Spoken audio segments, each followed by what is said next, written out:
আপনার শরীর পিতা ঈশ্বরের সম্মান এবং পবিত্রতা বহন করে। ঈশ্বর যখন আপনার দিকে তাকান তখন আপনি আনন্দিত হন, তৃপ্ত হন। ঈশ্বর তিনি আপনার দেহের মধ্যে বসবাস করেন, কারণ এই দেহটা ঈশ্বরের হাতের তৈরি, ঈশ্বরের মন্দির বা ঘর। কিন্তু যদি আমরা ব্যভিচার করি, আর তখন ঈশ্বর নিজ হাতে আমাদেরকে শাস্তি দেন। আর এই ব্যভিচার হলো একমাত্র অপরাধ যা সরাসরি ঈশ্বরের বিরুদ্ধে এবং ঈশ্বরের পবিত্রতাকে কলঙ্কিত করে। আর তাই ঈশ্বর নিজ হাতে তখন শাস্তি দেন শুধুমাত্র ব্যভিচারের ক্ষেত্রে। একজন ব্যভিচারী সেই ব্যভিচার করার পরে সেই ব্যভিচারকে ঢাকবার জন্য বিবাহের তকমা লাগিয়ে তা প্রলেপ দিতে পারবে না বা কভার করতে পারবে না। ব্যভিচার তো ব্যভিচার। জয় যিশু। পিতা ঈশ্বরের গৌরব করি যে তিনি আজকে আবার আমাকে আপনাদের সামনে উপস্থিত হবার সুযোগ করে দিয়েছেন। Hallelujah, hallelujah, hallelujah. খ্রিস্টতে প্রিয় ভাই এবং বোন, আপনার দেহ কেন, আমার দেহ কেন? আমরা অনেকে বলে থাকি বা মনে করি ঈশ্বর মনে হয় আমি যে ইট পাথরের ঘর তৈরি করব সেই ঘরে বসবাস করেন বা করবেন। আর এই জন্য জেরুজালেম মন্দির তৈরি করা হয়েছিল, কিন্তু ঈশ্বর সেখানে বসবাস করেননি। ঈশ্বর সেই স্থান ত্যাগ করেছেন। আমরা এখনো মনে করি হয়তোবা গির্জা ঘরে ঈশ্বর বসবাস করেন এবং আমরা প্রার্থনার সময় বলে থাকি, হে পিতা, আমরা তোমার গৃহে উপস্থিত হয়েছি। না প্রিয় ভাই বোন, ঈশ্বর সেই ঘরে বসবাস করেন না, বরং তিনি বলেছেন মনুষ্য আমার জন্য কেমন গৃহ নির্মাণ করবে। প্রিয় ভাই এবং বোন, তাহলে ঈশ্বর কোথায় থাকেন? ঈশ্বর আপনার দেহ নিজ হাতে নির্মাণ করেছেন, নিজের অবয়বে, নিজের প্রতিমূর্তিতে, নিজের ইমেজে। কেন? কারণ তিনি সেখানেই বসবাস করেন। আসুন আমরা বাইবেল থেকে দেখি। 1 করিন্থীয় 3:16 এবং 17 পদ। তুমি কি জানো না যে তোমরা ঈশ্বরের মন্দির এবং ঈশ্বরের আত্মা তোমাদের অন্তরে বাস করেন? যদি কেহ ঈশ্বরের মন্দির নষ্ট করে, তবে ঈশ্বর তাহাকে নষ্ট করিবেন। কেননা ঈশ্বরের মন্দির পবিত্র, আর সেই মন্দির তোমরাই। আমেন। ঈশ্বর আমাদেরকে বলছেন, তুমি কি জানো না যে তুমি আমার মন্দির? অর্থাৎ আপনি ঈশ্বরের মন্দির। মন্দির মানে কি? মন্দির মানে হলো ঈশ্বর যেখানে বসবাস করেন। প্রিয় ভাই বোন, আপনার শরীরের ভিতরে ঈশ্বর বসবাস করেন এবং সেই জায়গাটাই ঈশ্বর পছন্দ করেছেন এবং তিনি নিজ পছন্দে আপনার শরীর নিজ হাতে নির্মাণ করেছেন।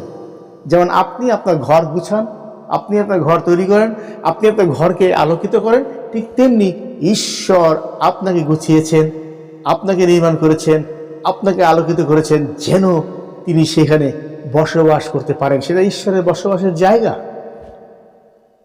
তিনি বলছেন, যদি কেহ তার ঘর নষ্ট করে, তাহলে তিনিও তাকে নষ্ট করিবেন। ওয়াও!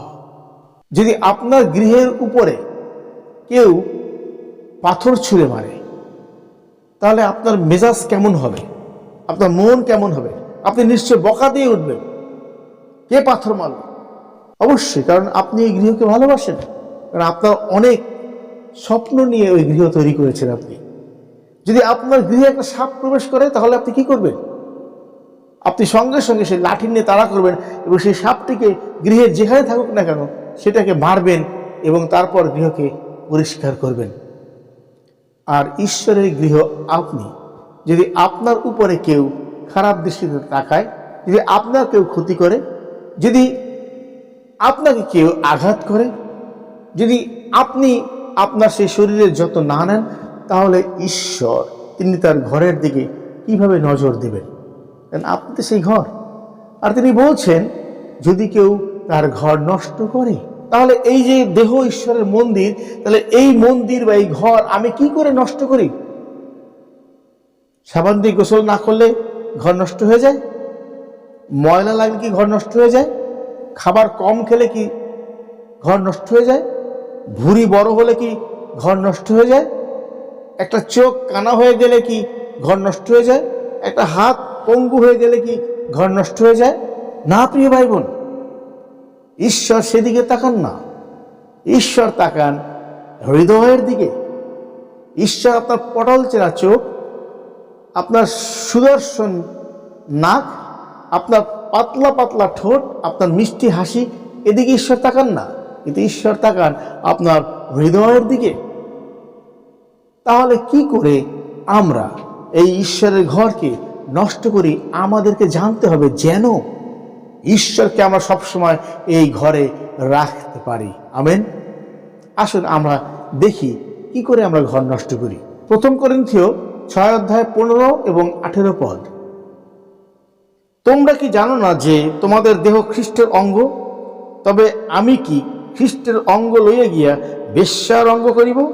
তাহা দূরে থাকুক। 18 পদ। তোমরা ব্যভিচার হইতে পলায়ন করো। মনুষ্য অন্য যে কোনো পাপ করে তাহা তাহার দেহের বহির্ভূত, কিন্তু যে ব্যভিচার করে সে নিজ দেহের বিরুদ্ধে পাপ করে। যে ব্যভিচার করে সে নিজ দেহের বিরুদ্ধে পাপ করে। প্রিয় ভাই এবং বোন, 15 পদে বলছে আমরা খ্রিস্টের দেহের অঙ্গ। ওয়াও, কি সুন্দর একটা বিষয়! এর চেয়ে সম্মানের কি থাকতে পারে আমাদের জন্য? আমরা প্রভু যীশু খ্রিস্টের দেহের অঙ্গ। আপনি প্রভু যীশু খ্রিস্টের দেহের অঙ্গ। সেই সুন্দর পাতলা ঠোঁটটি আপনি, সেই প্রভু যীশু খ্রিস্টের সেই সুন্দর আঙ্গুলটি আপনি, সেই সুন্দর চোখটি আপনি। আপনি খ্রিস্টের দেহের অঙ্গ।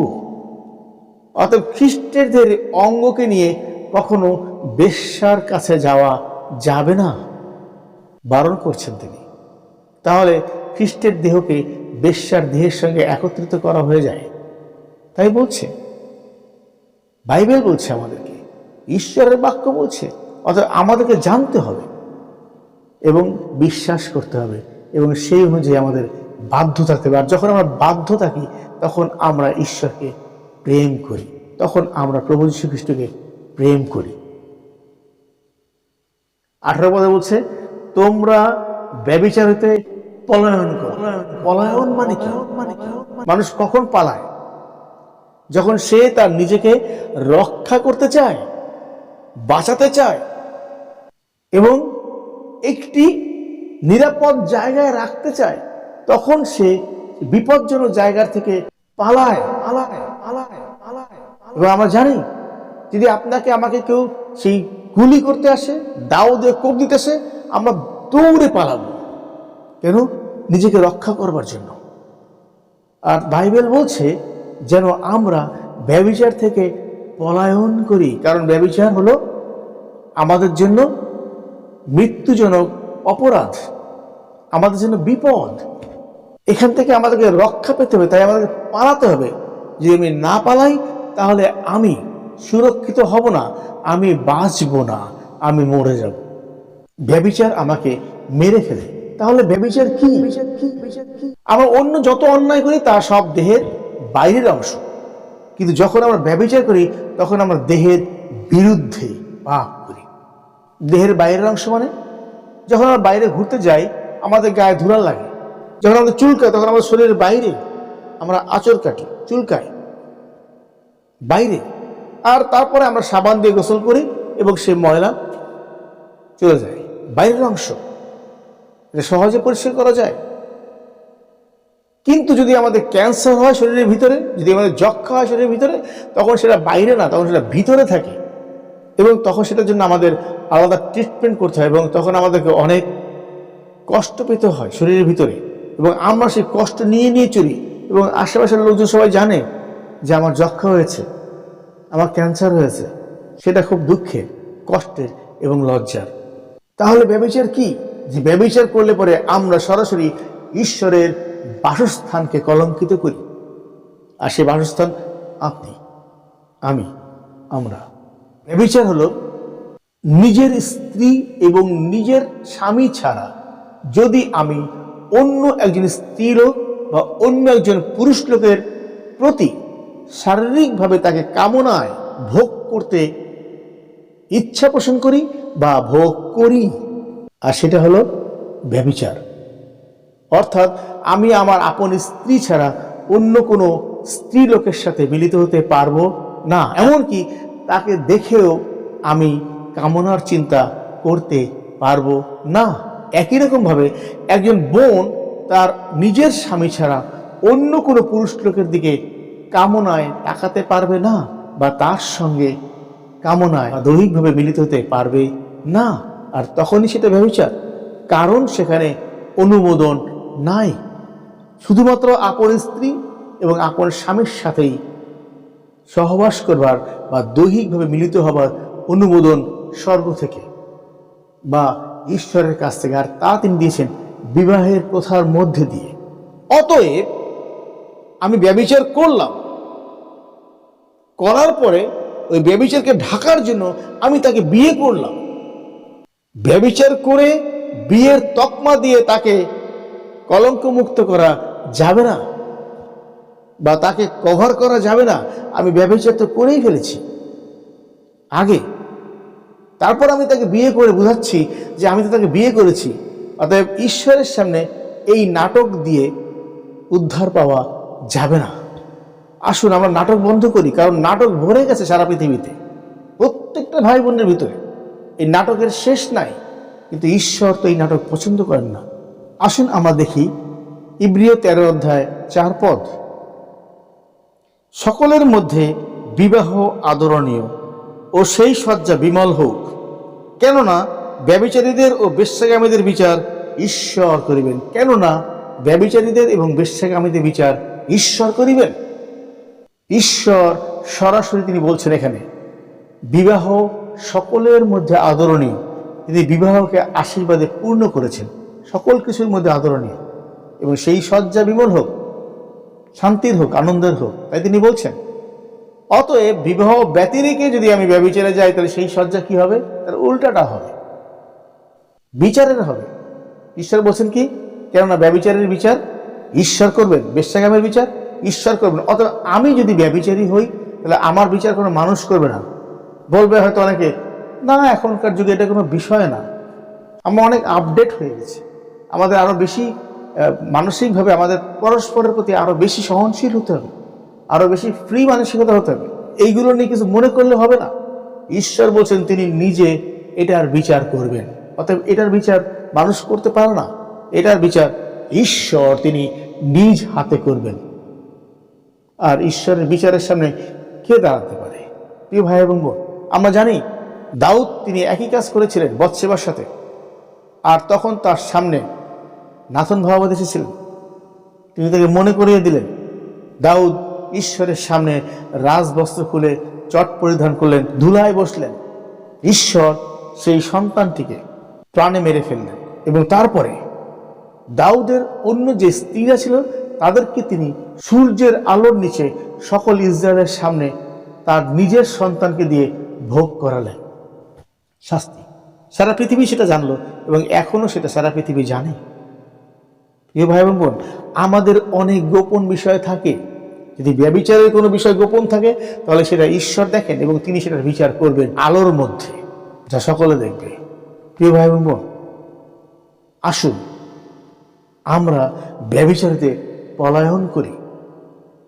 ব্যভিচার আমাদের শরীরকে অসম্মানিত করে, আমাদের সম্মানকে কেড়ে নেয়, আমাদের শান্তিকে কেড়ে নেয়, আমাদের ভিতরে জরাজীর্ণতা সৃষ্টি করে, আমাদের সুস্থতা কেড়ে নেয়, এবং আমাদেরকে অন্যের সামনে নিচু করে, ছোট করে, আমাদের প্রভাবকে কেড়ে নেয়, আমাদের মাথাকে নিচু করে দেয়। আসুন আমরা ব্যভিচারিতে পলায়ন করি, কারণ ঈশ্বর নিজ হাতে ব্যভিচারীর বিচার করবেন, সেখান থেকে আর পালানো যাবে না। আসুন আমরা বাইবেল থেকে আরেকটি পদ দেখি, মথি 5 অধ্যায় 27 এবং 28 পদ। তোমরা শুনিয়াছ উক্ত হইয়াছিল, তুমি ব্যভিচার করিও না। কিন্তু আমি তোমাদেরকে বলিতেছি, যে কেহ কোনো স্ত্রী লোকের প্রতি কাম ভাবে দৃষ্টিপাত করে, সে তখনই মনে মনে তাহার সহিত ব্যভিচার করিল। প্রভু যীশু বলে গেছেন, কি বলে গেছেন? যদি আমি, আপনি, আমরা কোনো স্ত্রী লোকের প্রতি, আর যদি কোনো স্ত্রী লোক কোনো পুরুষ লোকের প্রতি কামভাবে দৃষ্টিপাত করে, কামভাবে মানে তাকে ভোগ করবার জন্য দৃষ্টি দেয়, ভোগ মানে তার সঙ্গে যৌন চাহিদা মেটানোর জন্য যে মনে মনে পরিকল্পনা করে, তাকে বলা হয়েছে কামভাবে দৃষ্টি। তাহলে প্রিয় ভাই বোন, আপনাকে দৈহিকভাবে আরেকজনের কাছে ব্যভিচার করতে যেতে হবে না, কিন্তু যদি আপনি তাকে দেখে মনে মনে তাকে নিয়ে যৌন চাহিদা মেটানোর স্বপ্ন দেখেন, আর সঙ্গে সঙ্গে সেটা ব্যভিচার, যিশু বলছেন। অতএব আমাদেরকে সতর্ক থাকতে হবে, কারণ হৃদয়ের মধ্যে পবিত্রতা বসবাস করে। আপনি মনে মনে ভাবলে কেউ না দেখলেও তিনি দেখতে পান। অতএব আমাদেরকে সতর্ক থাকতে হবে যেন ঈশ্বরের এই ঘর কলঙ্কিত না হয়। তাহলে ব্যভিচার হলো কি? বিবাহবিহীন বা আপন স্ত্রী বা আপন স্বামীবিহীন অন্য কোনো পুরুষ বা অন্য কোনো স্ত্রীর সঙ্গে যৌন চাহিদা মেটানোকেই বলা হচ্ছে ব্যভিচার। এবং যদি সেটা আমি মনে মনেও ভাবি, তাও সেটা ব্যভিচার, প্রভু যিশু বললেন। প্রিয় ভাই বোন, আপনি মানতে পারেন, মানতে নাও পারেন, আপনার স্বাধীনতা আছে, কিন্তু মনে রাখবেন ঈশ্বর এই সকল ধরিয়ায় আপনাকে বিচারে আনিবেন। এবং তিনি বলছেন ব্যভিচারের বিচার তিনি করেন, এটা অন্য কাউকে ছেড়ে দেননি যে তুমি এটা করবা, তুমি আমার পক্ষে বিচারটা করবা, তা না, তিনি নিজে এই বিচার করেন। আসুন আমরা দেখি 1 তিমথিও 5 অধ্যায় 1 এবং 2 পদ।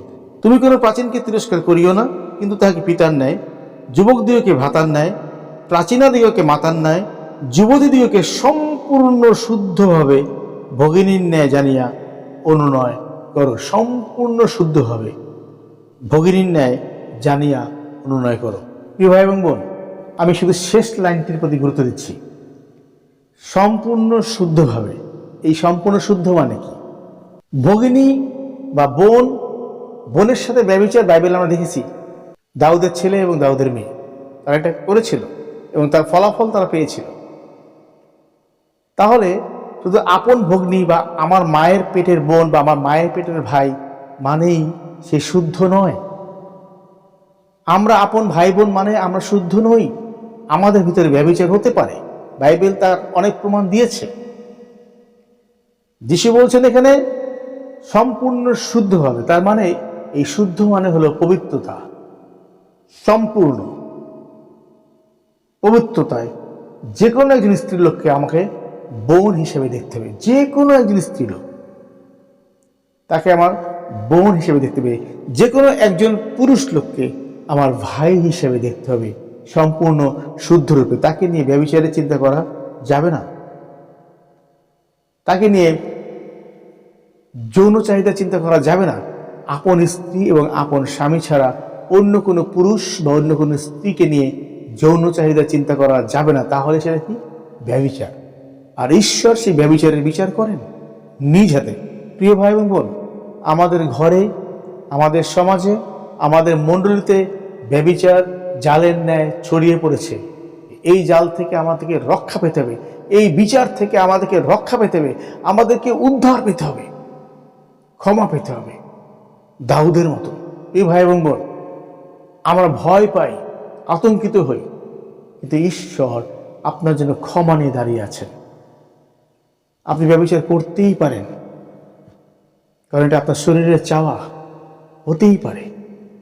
তাই বলে এই না যে আপনি ধ্বংস হয়ে গেছেন, শেষ হয়ে গেছেন, কিন্তু আপনার পথ খোলা আছে। আমরা জানি সেই ব্যভিচারী মহিলার কথা, যিশু বললেন আর পাপ করিও না, কারণ ওরা তোমাকে দোষ দিতে পারে না, আমি তোমাকে দোষী করি না। হালেলুয়া। আজকে আপনাকে যিশু একই কথা বলছেন, আমাকেও তিনি একই কথা বলছেন। দাউদ তিনি পানিশমেন্ট পেলেন এবং ক্ষমা পেলেন।